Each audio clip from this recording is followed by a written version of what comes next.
Hello guys, how are you? I hope you are doing well. Today जो हमारा बहुत ज़्यादा इम्पोर्टेंट टॉपिक है वो है क्रिप्टो करेंसी के अंदर बेस्ट कॉइन्स चूज़ करना। तो बेस्ट कॉइन चूज़ करने का ये मतलब है कि अगर आप किसी कॉइन की फंडामेंटल एनालिसिस करते हैं या टेक्निकल एनालिसिस करते हैं तब जाके जो है आप किसी कॉइन को चूज़ कर सकते हैं। लेकिन ये मेरी सजेशन तो हो सकती है, लेकिन मैं इसको फाइनेंशियल एडवाइस नहीं दे रहा। तो ये आपके ऊपर है, आपने खुद DYOR करना है, डू योर ओन रिसर्च। ठीक है। किसी कॉइन को चूज करने का ये मतलब है कि वो प्रोजेक्ट कैसे है। ठीक है।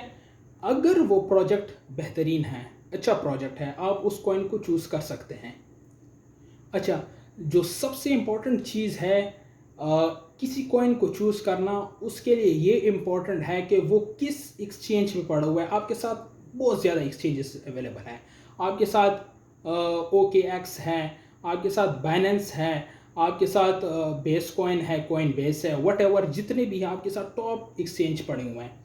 अगर वो कॉइन उसी एक्सचेंज में लिस्टेड है तब उसको आप चूज़ कर सकते हैं, उसी कॉइन को चूज़ कर सकते हैं, क्योंकि टॉप एक्सचेंज हमेशा बेस्ट कॉइन को चूज़ करते हैं। अच्छा, जो सबसे इम्पोर्टेंट दूसरी चीज़ है वो ये है कि कॉइन की रैंकिंग क्या है। अब रैंकिंग इस चीज़ पे डिपेंड करता है कि आपके उस कॉइन की मार्केट कैप क्या है। मार्केट कैप का ये मतलब हो गया कि जब आपके उस प्रोजेक्ट में किसी कॉइन का मतलब ये हो गया कि वो कोई एक प्रोजेक्ट ही है, किसी प्रोजेक्ट के बेस पे वो काम कर रहा है। अगर उसका मार्केट कैप बहुत ज़्यादा है तो इसका ये मतलब ये है कि उसके अंदर बहुत ज़्यादा इन्वेस्टमेंट है। और जब भी इन्वेस्टमेंट ज़्यादा होती है तो आपके साथ बुल मार्केट ज़्यादा आ जाती है। बुल और बियर का मुकाबला होता है। जब आपके साथ बुल ज़्यादा हो तो आपके साथ ग्रीन कैंडल ओपन होता है, और जब आपके साथ बियर ज़्यादा हो, बुल और बियर का हमेशा मुकाबला होता है। जब बियर ज़्यादा हो, उसकी शिद्दत ज़्यादा हो, तो आपके साथ कैंडल ग्रीन के बजाय रेड की तरफ चली जाती है। क्लोजिंग ओपनिंग की बात कर रहा हूँ।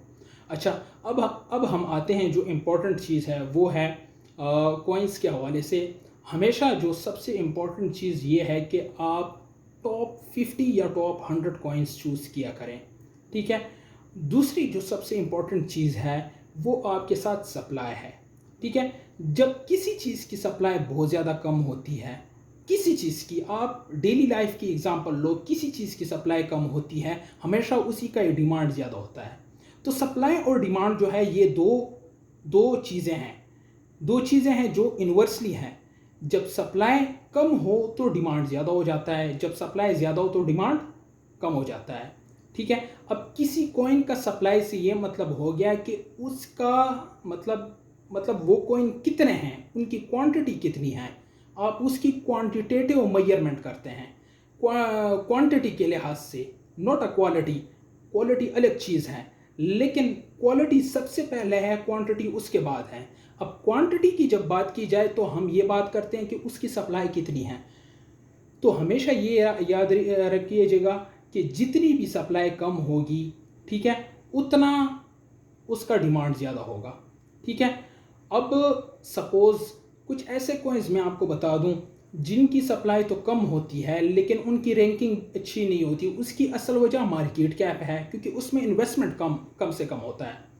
जब आपके साथ मार्केट कैप यानी इन्वेस्टमेंट ज़्यादा हो जाता है, ठीक है, और सप्लाई लिमिटेड है, तो उसकी वैल्यू बढ़ती जाती है, उसकी वैल्यू बढ़ती जाती है तेज़ी से। तो ये बहुत ज़्यादा इंपॉर्टेंट चीज़ है। जो सबसे इंपॉर्टेंट चीज़ मैं आप लोग को बताने जा रहा हूँ वो है टोटल सप्लाई नहीं, मैक्सिमम सप्लाई। हमेशा मैक्सिमम सप्लाई को देख लिया करें।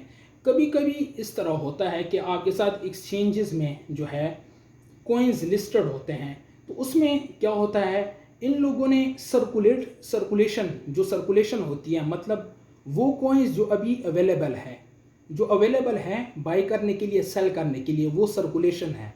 ठीक है। टोटल सप्लाई नहीं, मैक्सिमम सप्लाई की मैं बात कर रहा हूँ।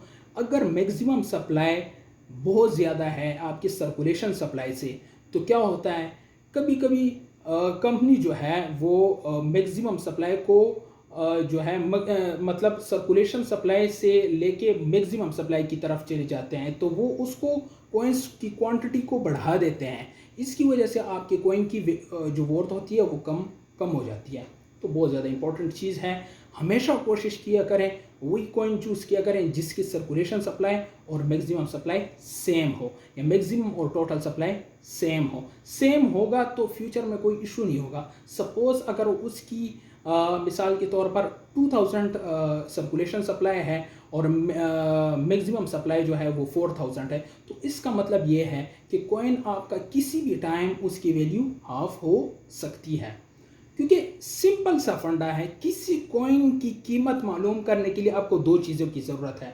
दो ये रेशो है, market cap divided by supply. अगर आपके साथ मार्केट कैप ज़्यादा है विद रिस्पेक्ट टू सप्लाई, ठीक है, तो कॉइन की वैल्यू बहुत ज़्यादा हाई होगी।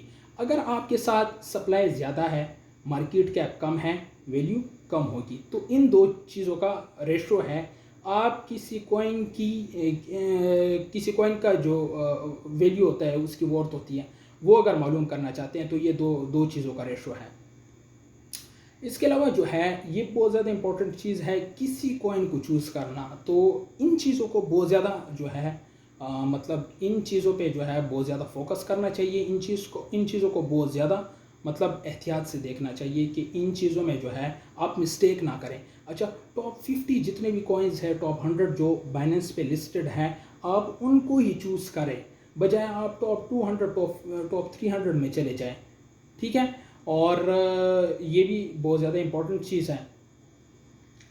तो आज के लिए वीडियो में जो है इतना ही। आप लोगों को मैं जो है रिकमेंड करूँगा कि किसी भी चीज़ को अगर आप सिलेक्ट करते हैं तो उसकी सप्लाई को देखा करें, सप्लाई के बगैर किसी भी कॉइन को चूज़ ना करें, ठीक है। और मैं आप लोगों से जो है रिक्वेस्ट करता हूँ कि इस वीडियो को सब्सक्राइब कीजिएगा और प्रमोट कीजिएगा, लाइक कीजिएगा।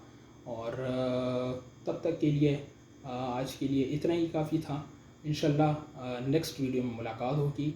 अल्लाह हाफ़िज़। Thank you so much.